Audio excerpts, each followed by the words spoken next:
ধন্যবাদ, প্রশংসা, গৌরব ও স্তুতি।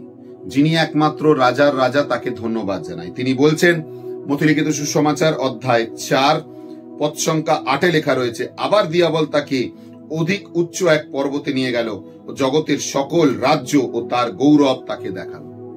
প্রিয়জনেরা, শয়তান মাঝে সাঝে আমার এবং আপনার জীবনে মহান প্রলোভন নিয়ে আসে, এবং সেই প্রলোভনের মধ্যে বিশাল প্রলোভন হচ্ছে সমস্ত কিছু তিনি দিতে চান, এবং আমাকে আপনাকে প্রকাশ করে যে আমি তোমাকে সমস্ত কিছু দেব। কিন্তু যদি সেই সময় আমরা আমাদের মন পরিবর্তন করে প্রভুর কাছে ফেরত আসার জন্য প্রতিজ্ঞাবদ্ধ হই, প্রভু আমাদের তার কৃপা, অনুগ্রহ ও দয়া প্রকাশ করেন।